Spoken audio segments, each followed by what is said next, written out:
हम सन्यासी हैं, पॉलिटिकल बयान नहीं देना चाहिए। बिल्कुल सही, एकदम सही है। हम इस सिद्धांत के हैं, लेकिन पॉलिटिकल वाले को भी तो धर्म के मामले में नहीं करना चाहिए, आगे बढ़ना चाहिए। शंकराचार्य जिन्होंने थोड़े दिन पहले 228 किलो सोना केदारनाथ से चुराया गया ये आरोप लगाए। उत्तराखंड में बीजेपी की सरकार है, जब घोटाले की जांच होनी चाहिए। कौन 228 किलो सोना ले गया? मीडिया और बीजेपी शंकराचार्य को ही घेर रहे। शंकराचार्य को बीजेपी वाले राजनीति न करने की सलाह दे रहे। अगर शंकराचार्य मंदिर से चुराए गए सोने के मुद्दे की बात उठा रहे, ऐसी राजनीति तो होनी चाहिए जिससे चोर पकड़ा जाए। जब शंकराचार्य के काम को सराहना चाहिए, क्योंकि जिस मुद्दे को मीडिया को उठाना चाहिए शंकराचार्य उठा रहे। मीडिया क्यों सोने की चोरी के मुद्दे को चैनलों पर नहीं दिखा रहा?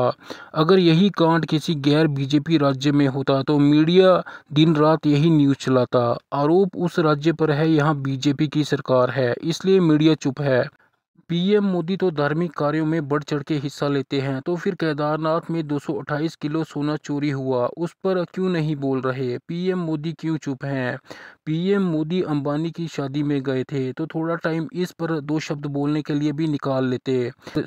अब शंकराचार्य ने कहा मोदी धर्म की स्थापना कर सकते हैं, मतलब राम मंदिर में रामलला की मूर्ति की प्राण प्रतिष्ठा का काम जो पुजारियों का था वह काम मोदी कर रहे थे। शंकराचार्य ने कहा राजनीतिक लोग धर्म में हस्तक्षेप करना बंद करें, हम भी राजनीति करना बंद कर देंगे। बहुत सारे धार्मिक और राजनीतिक लोग शंकराचार्य के विरोध में खड़े हैं। शायद वह नहीं चाहते कि 228 किलो सोना जो गायब हुआ उसका पता चले। हम सन्यासी हैं, पॉलिटिकल बयान नहीं देना चाहिए। बिल्कुल सही, एकदम सही है। हम इस सिद्धांत के हैं, लेकिन पॉलिटिकल वाले को भी तो धर्म के मामले में नहीं करना चाहिए, आगे बढ़ना चाहिए। मोदी जी अगर मंदिर में आके धर्म स्थापना करने लगे तो आप लोग उसको एकदम लाइव दिखाओ, और अगर शंकराचार्य मंदिर के बारे में, धर्म के बारे में कुछ बोल दे तो आप कहो कि सन्यासी को नहीं करना चाहिए। राजनीतिज्ञ लोग धर्म में हस्तक्षेप बंद करें। हम गारंटी दे रहे हैं कि हम राजनीति में बोलना बंद कर देंगे, लेकिन आप हमारे धर्म में निरंतर हस्तक्षेप करते चले जा रहे हो और हम धर्म के बारे में ना बोले। अच्छा, जो राजनीतिज्ञ हैं, क्या उनके जीवन में अगर जो धर्म है उसका पालन उनको नहीं करना चाहिए? क्या हमको एक धर्माचार्य के रूप में किसी को सच्चा हिंदू तो नहीं बताना चाहिए?